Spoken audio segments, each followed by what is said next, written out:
Bien, señores, estamos de regreso con ustedes en Sin Medias Tintas y como habíamos prometido, el plato fuerte de esta tarde con nosotros, el ingeniero geólogo, yo diría que científico también, Osiris de León. Buenas tardes, ingeniero. Buenas tardes, Valdeviaque, buenas tardes a César Sánchez, buenas tardes a Héctor Gómez, pero sobre todo buenas tardes a todo el pueblo dominicano que durante todos estos días estuvo muy pendiente a la evolución del huracán Irma, que se trata del huracán más poderoso que se ha formado en toda la historia de la ciclonología del Océano Atlántico y que por primera vez las islas del Caribe vieron acercarse un huracán con vientos máximos sostenidos de 298 kilómetros por hora y ráfagas de 350 kilómetros por hora. Nunca antes visto en la cuenca del Océano Atlántico.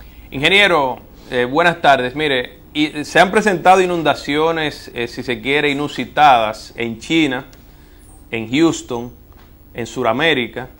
Vemos ahora... antes del terremoto de México hubo un terremoto en Turquía y vemos la formación de tres huracanes prácticamente uno detrás de otro. Está el caso de Harvey, está el caso de Irma y el caso del huracán José, prácticamente uno detrás de otro. Esta conjugación de fenómenos naturales que están afectándonos, diríamos de algún modo que el planeta nos está hablando sobre el daño que le estamos haciendo.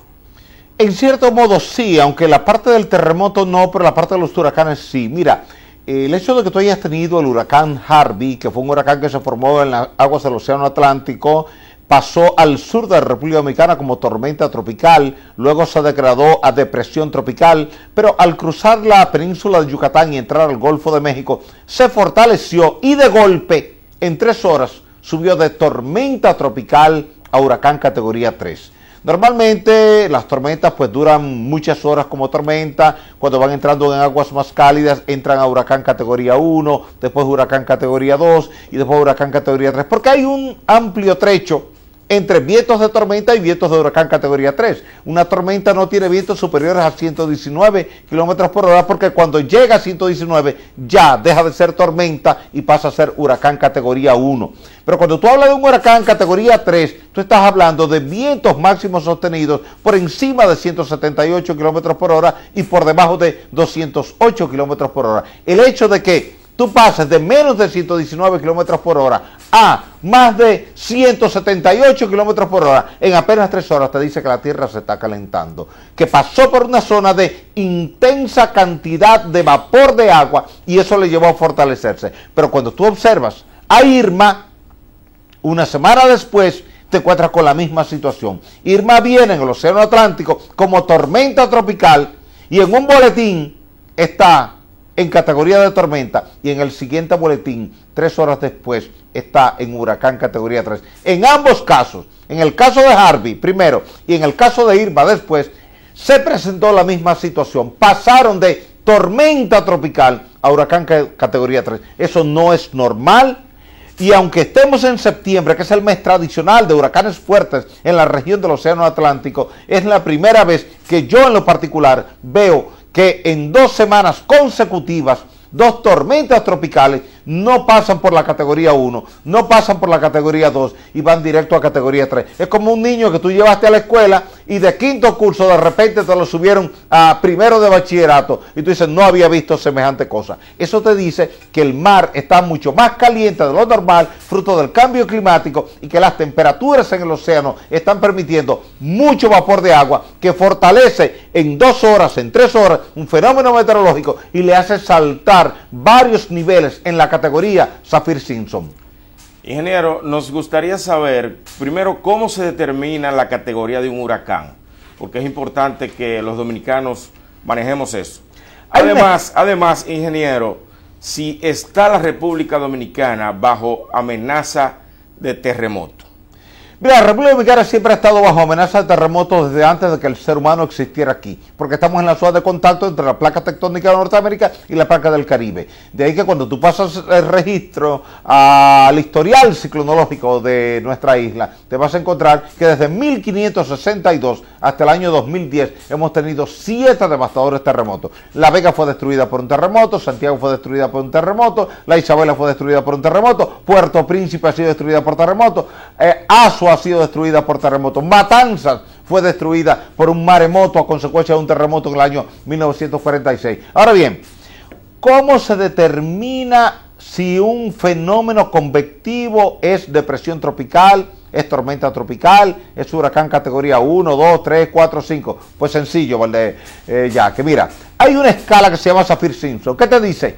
Que cuando un fenómeno convectivo en la superficie del mar, que está rotando, convectivo quiere decir que rota, pero se llama ciclón. Ciclón lo que quiere decir es un fenómeno que rota. Una depresión tropical es un ciclón, una tormenta es un ciclón y un huracán es un ciclón. Ciclón es el término genérico que engloba todo. Ahora bien, ¿cuándo es tormenta? ¿Cuándo es depresión tropical? ¿Cuándo es huracán número tal? 1, 2, 3, 4, 5. Sencillo. Si tiene vientos máximos sostenidos de menos de 60 kilómetros por hora, es depresión tropical. Si los vientos pasan de 60 y no llegan a 120 kilómetros por hora, es entonces una tormenta tropical. Si está entre 120 kilómetros por hora y 154 kilómetros por hora, es huracán categoría 1. Si entra por encima de 154, es decir, de 155 a 177, es huracán categoría 2. Si está entre 178 y 208 kilómetros por hora, es huracán categoría 3. Si está entre 209 y 251 kilómetros por hora, es huracán categoría 4. Y si está por encima de 252 kilómetros por hora, estás hablando de un huracán categoría 5. ¿Qué pasa? Que normalmente los huracanes categoría 5 está en el orden de 255, 260, 270, 280. Nunca antes habíamos visto acá en el Atlántico un viento máximo sostenido. Sostenido quiere decir que se sostiene al menos durante un minuto. Si no se sostiene durante un minuto es una ráfaga. Las ráfagas que presentó Irma llegaban a 350 kilómetros por hora, capaces de tumbar cualquier pared en la región del Caribe. Por eso tuviste una devastación en la zona de San Martín, en la zona que tienes ahí al lado en Barbuda. Todo eso quedó destruido. Ahora bien, ya tú habías tenido un fenómeno meteorológico un poquito más fuerte que Irma, pero en el Océano Pacífico, no en el Atlántico. Hace un par de años tuvimos en la costa oeste de México una tormenta que de repente se fortaleció y entró en la categoría de huracán categoría 5, pero se salió del límite superior, porque se pensaba que ningún huracán iba a llegar a la categoría de 300 kilómetros por hora, y esta fue Patricia. Patricia alcanzó 325 kilómetros por hora como viento máximo sostenido y 400 kilómetros por hora como ráfagas. Entonces, a partir de ahí entró al libro de récords de la meteorología mundial, en el sentido de que nunca se había tenido eso. Y ahora Irma también va a entrar, solo que separadas las cuencas. Irma será el huracán más poderoso de toda la historia del Océano Atlántico y Patricia el huracán más poderoso de la cuenca del Océano Pacífico. Ingeniero, en ese mismo tenor, hay un amigo que está en las redes sociales viéndolo y dice que sí es cierto que en la República Dominicana hay un solo radar y que es privado, que no es del Estado. Hay un solo radar, es un radar Doppler que está instalado en el aeropuerto de Punta Cana. Era privado originalmente, lo compró el grupo Punta Cana en septiembre del año 2004 a raíz del paso de la tormenta Jean. Jean fue una tormenta no avisada a la hotelería ni avisada al país. Y de repente los turistas comenzaron a sentir un viento fuerte en Punta Cana, en Bávaro, en Juanillo, en Capcana, en Ubero Alto, en Miches, en Sabana de la Mar. Y bueno, ¿y qué es esto? Y resultó que era una tormenta. Como dijimos en la pregunta anterior, tormenta implica vientos superiores a 60 kilómetros por hora e inferiores a 119 kilómetros por hora. ¿Qué ocurrió? Bueno, pues que todos esos techos de cana de Punta Cana se fueron. Las villas y cabañas que tenían techos de cana para hacerlo más compatible con el medio ambiente y con la región y con el nombre de la zona, Punta Cana, todo eso se fue. Y el grupo Punta Cana decidió comprar un radar Doppler. Ese radar se le fue descontando al gobierno de cada dólar que pagan los turistas que entran y que salen por el aeropuerto internacional de Punta Cana. Una vez pagado, es decir, una vez que el Grupo Punta Cana recuperó todo el dinero que había invertido en el radar, ya pasó a ser propiedad del Estado. Sin embargo, al día de hoy no está en servicio, no está accesible para el público ni para la prensa, porque hay un tema de incompatibilidad entre el software y el hardware. Y entonces el Grupo Punta Cana dice que como ya le entregó eso al Estado Dominicano, es el Estado quien tiene que encargarse de adquirir el software que sea compatible con el hardware. Y la Oficina Nacional de Meteorología entiende que no, que debe ser el Grupo Punta Cana. Mientras tanto, por un asunto de unos cuantos dólares, el país no tiene acceso a un radar Doppler. Guadalupe tiene un radar Doppler en servicio, Puerto Rico en el aeropuerto Luis Muñoz Marín tiene un radar Doppler en servicio, Guantánamo en Cuba tiene un radar Doppler en servicio, pero República Dominicana no tiene un radar Doppler en servicio. Eso da pena y vergüenza, ingeniero. Damos las buenas tardes, que se une al set nuestro compañero Héctor Gómez. Saludos, mi hermano César, saludos, Bardellac, que bueno, un honor contar con un científico como don Osiris de León, amigo, y que siempre nos ha dispensado un trato diferente. Hermano, gracias por esta visita. Gracias a ti por invitarme a hablar de deportes en la tarde de hoy aquí con el pueblo dominicano. Mira, la pregunta que le voy a hacer, ingeniero, está supeditada a lo siguiente. Luego del paso del huracán Irma por todo el territorio nacional, vimos como en México un terremoto de escala 8.1 y vi hasta 8.2. Va en ese tenor mi pregunta. ¿Necesariamente hay una correlación entre lo que es el paso de un fenómeno X con un temblor, con un fenómeno de este tipo? No necesariamente una cosa no tiene que ver con la otra. Son dos sistemas que están totalmente desconectados. Los huracanes no tienen nada que ver con lo que pasa a lo interno del planeta Tierra, sino con la rotación de la Tierra. Tú sabes que la Tierra rota a 1.667 kilómetros por hora, y en ese proceso de rotación genera una fuerza que se llama fuerza de Coriolis. Entonces, si la Tierra no rotara, no habría huracanes en ninguna parte del planeta Tierra. Ahora, esa rotación, cuando encuentras vientos de temperaturas distintas, un viento frío que choca con un viento cálido, genera una convectividad que está motorizada por la rotación inicial de la Tierra. Quiere decir que si tú no tuvieras cambio de temperatura, entonces no tendrías esos vientos convectivos que van pasando de depresión tropical a tormenta tropical y de tormenta tropical a huracán. Ahora, ¿cómo se forman los terremotos? No tiene nada que ver con lo que pasa en la superficie del planeta Tierra. Responde a que el núcleo de la Tierra está derretido, está fundido. Tú ves cuando un volcán hace erupción, que sale una lava derretida, ardiente, que quema todo lo que encuentra a su paso. Y esa lava está a 6.000 grados Celsius. Esa lava entonces hace que esa masa pese poco, y al pesar poco tiende a subir hacia arriba. Y al subir hacia arriba, acercarse a la corteza terrestre, se va enfriando. Y al irse enfriando, pesa más y tiende a volver hacia abajo. Eso es lo que se llama convectividad magmática a lo interno del planeta Tierra. Si para hacer un ejercicio tú enfriaras el núcleo de la Tierra, se acabarían los terremotos. Si por hacer un ejercicio tú pararas la rotación de la Tierra, se acabarían los ciclones. Son dos fenómenos dinámicos totalmente distintos, pero que responden a características distintas. El terremoto responde a una convectividad magmática por el calor interno de la Tierra. El huracán responde a una convectividad del viento en la superficie de la Tierra por efecto de las temperaturas en el clima que tenemos en la superficie de la Tierra. Pero son dos ambientes totalmente distintos y no están conectados por ningún lugar. Excelente, wow. ¿Y cómo se explica, ingeniero, que por ejemplo, qué lectura usted le da que muchas veces el epicentro de un terremoto X y la réplica no necesariamente se siente igual que donde hay, por ejemplo, en un lugar, vamos a poner que el punto de la réplica sea en Bonao, y sin embargo se siente más fuerte en las periféricas que muchas veces donde está el epicentro del fenómeno? ¿Cómo se explica eso? Teóricamente la réplica tiene que estar vinculada con el epicentro del terremoto. Un terremoto no es más que una rotura de la corteza terrestre a lo largo de una franja, y la magnitud de ese terremoto va a depender de la longitud de la rotura, y el tiempo de duración del terremoto también va a depender de la longitud de esa rotura. Ahora, una vez que se rompe ese segmento de la corteza terrestre, viene un proceso de reacomodamiento, de reajuste, y ese proceso de reajuste es lo que libera nueva vez energía de reacomodamiento, y es lo que llamamos réplica. Réplica es toda sacudida sísmica que se produce en un lugar donde hubo un terremoto importante, un terremoto mayor, y el proceso de reacomodamiento libera energía otra vez. Por tanto, si tú ubicas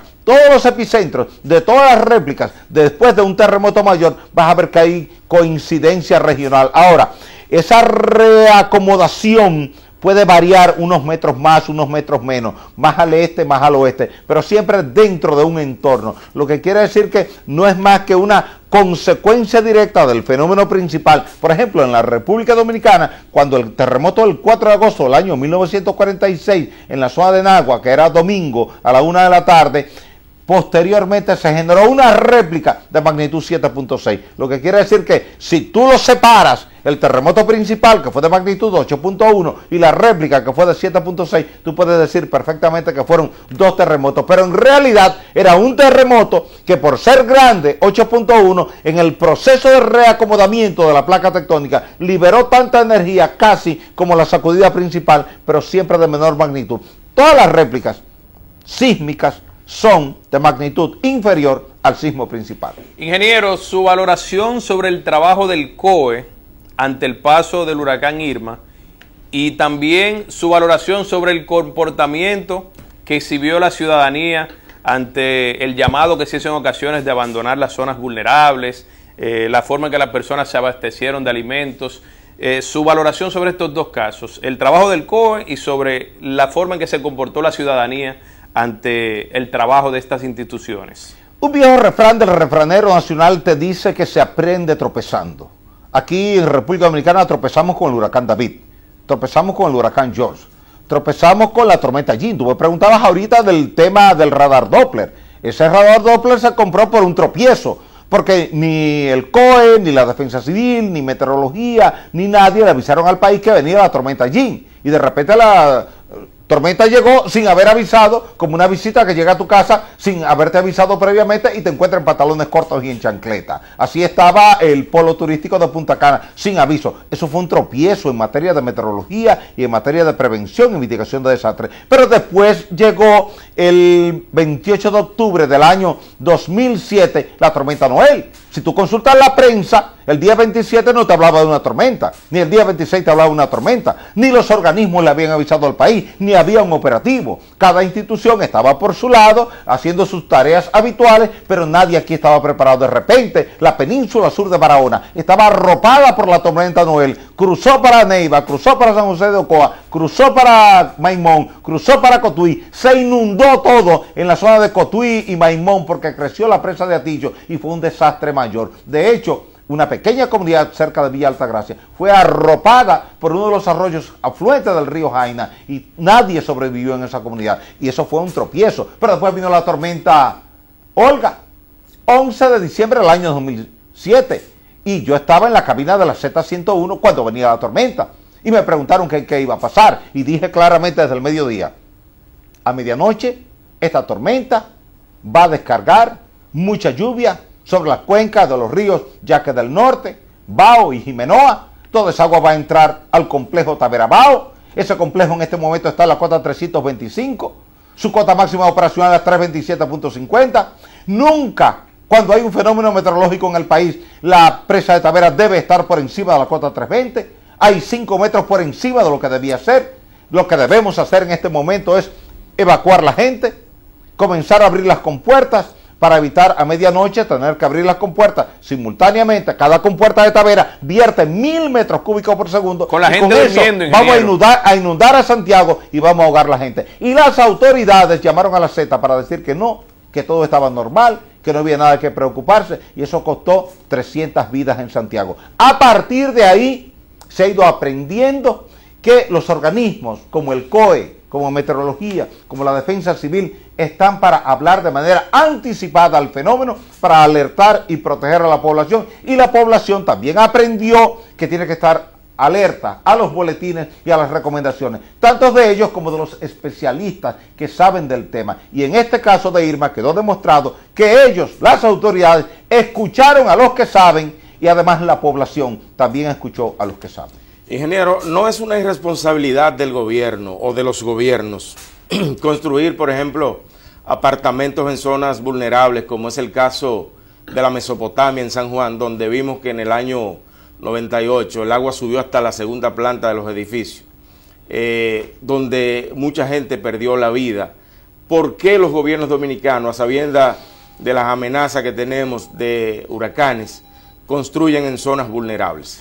Mira, eso es una irresponsabilidad de nosotros como sociedad por la falta de un plan de ordenamiento territorial, que es una violación al artículo 30 de la Ley Ambiental 6400. La culpa no es solamente del gobierno, la culpa está compartida. Primero de nosotros como ciudadanos, que hacemos una casa donde queremos, a la orilla de los Ama, a la orilla de la Isabela, a la orilla de la Jaina, ahí en la Mesopotamia. A la gente se le había dicho que no estuviera ahí y la gente seguía estando ahí. Esa misma gente de la Mesopotamia fue evacuada horas antes de que entrara el huracán George, el 22 de septiembre del año 98. Y nosotros, como dominicanos al fin, que nos gusta salir a celebrar rápido, tan pronto pasó el huracán, dijeron, ya el huracán pasó, podemos volver a la casa, y todo el mundo cogió para allá, para su casa. Se olvidaron de que la presa de Sabaneta está ahí, sobre el río San Juan, y se olvidaron que la presa de Sabaneta no tiene compuerta. La presa de Sabaneta tiene un vertedor libre en su estribo izquierdo y tiene un Morning Glory en el centro del embalse. ¿Qué ocurre? Que cuando el agua llega al nivel del ventanal del Morning Glory, lo único que hace es entrar por ahí, sale por donde en San Juan le llaman el hoyo de Virola, y toda esa agua corre por el cauce del río San Juan y se llevó todo y mató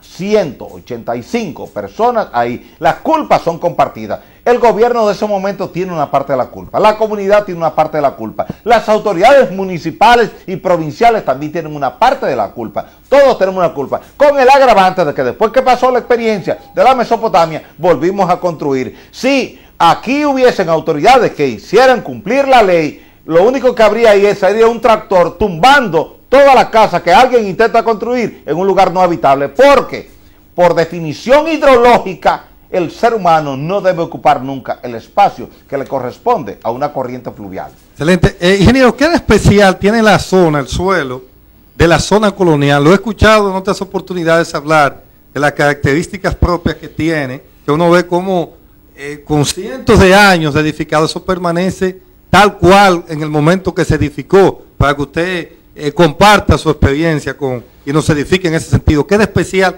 tiene ese suelo de la zona colonial? Mira, Héctor, el Evangelio de Mateo dice en el capítulo 7, versículos 24, 25, 26 y 27, que el hombre prudente construye su casa sobre la roca y el hombre insensato construye su casa sobre la arena. La ciudad colonial está levantada sobre roca caliza coralina. ¿Qué ocurre? La roca caliza coralina no permite la amplificación del espectro sísmico. Cuando la onda sísmica de corte, que es la que lleva el 70% de la energía y es la que hace daño, pasa a través de la roca, no puedes deformar la roca, no puedes hacerla ondular. Si tú, como ser humano, coges un pedazo de esa piedra caliza y tratas de doblarlo, tú vas a ver que es imposible doblarlo. Sin embargo, te vas a los prados y coges un pedazo de la tierra que está ahí en los prados y tú lo moldeas. Y tú puedes hacer una ruedita de carro con eso, o tú puedes hacer una galletita de tierra con esa, porque permite moldearla. Eso mismo hace la onda sísmica con ese material. Ese material que tú puedes moldear con las manos, como la arcilla de los prados, o de Villamella, o de La Victoria, o de Pantoja, también la onda la moldea, la deforma. Entonces se produce lo que se llama un efecto de amplificación del espectro sísmico. Se multiplica la fuerza y las edificaciones que están ahí colapsan. Por eso, con el terremoto de 1562, Héctor, colapsó la zona de Santiago y la zona de La Vega, pero no colapsó la ciudad colonial. Con el terremoto de 1842, de nuevo colapsó Santiago y La Vega, pero no colapsó la ciudad colonial. Con el de 1946, tuviste muchísimos daños aquí al norte de Santo Domingo, pero no tuviste daño a la ciudad colonial. ¿Qué quiere decir eso? Que la roca produce un efecto de blindaje contra el efecto de amplificación de la onda sísmica de corte, y en consecuencia el que está sobre roca está protegido. Si tú chequeas el terremoto de Haití, 12 de enero del año 2010, vas a encontrar lo siguiente. Número 1, el 100% de lo que se cayó estaba sobre suelo arcilloso y se cayeron 400,000 edificaciones. Te repito el número, 400,000 edificaciones que mataron 316,000 personas, hirieron 350,000 personas y dejaron a 1,5 millones de personas sin hogar. Sin embargo, cuando tú te ibas a Petionville, te ibas a Kenkoff, te ibas a Fermate, donde hay una roca caliza parecida a la de la ciudad colonial, todo estaba intacto. No se rompió la carretera, no se rompieron los muros perimetrales de la carretera, no se agrietaron las casas de la gente pobre, ni la casa de la gente de clase media, ni la casa de la gente rica, nada. El 100% de lo que estaba sobre roca en Petionville en Kenkov y en Fermate, más cerca del epicentro, justo al lado del epicentro del terremoto, se quedó intacto. Ahí quedó demostrado y lo publiqué en un artículo que anda circulando en diferentes libros del mundo, libros publicados en Italia, algunos están disponibles en Amazon, donde yo demuestro ahí científicamente que, tal y como escribió Mateo en su evangelio, el hombre prudente construye sobre roca y el hombre insensato construye sobre arena. Cuando usted fue a Ecuador el pasado año, como fui yo después del terremoto, a hacer una evaluación de los daños, encontré que todo lo que se cayó en Ecuador estaba sobre suelo blando y que todo lo que estaba sobre roca rígida se quedó de pie. Quiere decir que ahí no hay que discutir mucho en términos de por qué la ciudad colonial, que no tiene varilla, que no tiene hormigón, que no fue hecha con un código de construcción sismorresistente, se mantiene de pie. Simplemente se mantiene de pie porque está sobre una roca caliza, coralina, rígida, que no permite la amplificación del espectro sísmico, por tanto, atenúa, amortigua el efecto de la onda sísmica de corte. Ingeniero, tenemos algunas imágenes ahí para que usted nos emita su opinión sobre ellas. Por favor, señor director, algunas imágenes para distendir un poquito más este ambiente aquí. Si el señor director nos puede poner las imágenes para que el ingeniero Osiris de León emita su opinión. ¿Qué es lo que dice Gilberto? A ver si tenemos algunas imágenes ahí, ingeniero, que yo creo que el pueblo dominicano le interesa conocer su opinión. Ojalá de aquí a mañana el señor director ponga esas imágenes, porque necesitamos saber qué opina el ingeniero Osiris de León, porque el tema de hoy ha sido un tema puramente científico y la política no ha intervenido, César. Ingeniero, en lo que bueno, llegaron las imágenes. Esa imagen, ingeniero, Loma Miranda, su opinión rapidito, porque el tiempo se nos termina. No, eso no es Loma Miranda, eso es Loma Jayaco, eso que está ahí. Esa es la operación minera que tiene Falcon Bridge en Loma Caribe, que se extiende hasta Loma Jayaco. Y ahí está la autopista Duarte. Eso es una operación minera que está amparada por un contrato especial que otorgó Rafael Leonidas Trujillo en el mes de diciembre del año 1955 y que conforme al texto de la Ley Minera 146 es válido por 75 años. Siguiente imagen, Gilberto, por favor. Ese es el logo del Partido Reformista Social Cristiano, que está dividido en tres pedazos. Uno de un grupo que es chiquito, otro de otro grupo que es chiquito y otro grande de balagueristas sin dueño. ¿Usted pertenece a ese partido? ¿A cuál de los grupos? Yo pertenezco al grupo de los balagueristas grandes que ahora mismo no están disputándose la dirección del partido. Correcto. Siguiente imagen, Gilberto. Ese es el director de la Z101, el hombre más preocupado por los huracanes en los últimos 40 años. El hombre que le dio seguimiento al huracán David, al huracán George, a las tormentas Noel, la tormenta Siguiente imagen, Gilberto, por favor. Ese es don Arbelo Hijo, el líder del gobierno de la mañana. Su opinión sobre él, su valoración. Es un hombre que tiene una memoria prodigiosa y tiene una cultura histórica extraordinaria. Te puede hablar mejor que nadie de la historia de la Segunda Guerra Mundial porque se conoce la historia de principio a fin. Siguiente imagen. Ese es el estadista más grande que ha dado Latinoamérica en los últimos 100 años. Ese es Joaquín Balaguer, que nació en Navarrete el 1 de septiembre del año 1906. Bueno, muchísimas gracias al ingeniero geólogo Osiris de León por estar con nosotros. Yo pensaba que yo había leído algo en esta vida. No, este hombre es un científico, fuera de serie, de verdad. ¿Tú imaginas a Osiris aplicando eso a los deportes? Un libro hecho pero es que tú habías dicho que viniera para que hablara de deportes hoy, de Sammy Sosa, de Mac Maguire, de Barry Bond, de Alex Rodríguez. Hermano, de verdad entonces, que... yo vine preparado para hablar de deportes. No, de verdad que Osiris, no tenemos palabras para agradecerle el hecho que nos haya dispensado con su visita. Gracias, este escenario, hermano. Gracias de corazón. Gracias a ti, gracias a Valdeyaque, gracias a César Sánchez y gracias a, cómo no, a todo el pueblo dominicano. Un mensaje a la gente de Bánica, Osiris, a la gente de Bánica. Y a la gente de Bánica, que estamos insistiendo, usted, yo y los habitantes de Bánica, por el trabajo de completar el canal. ¿Se puede usar el carbón de Bánica, Osiris? No, en Bánica no hay mucho carbón, es muy pequeña la cantidad de carbón. ¿Se va a hundir Bánica como nunca se planteaba en el 90? No, se puede hundir la economía de Bánica, pero no Bánica. Perfecto. Bueno, señores, gracias a todos, bye bye.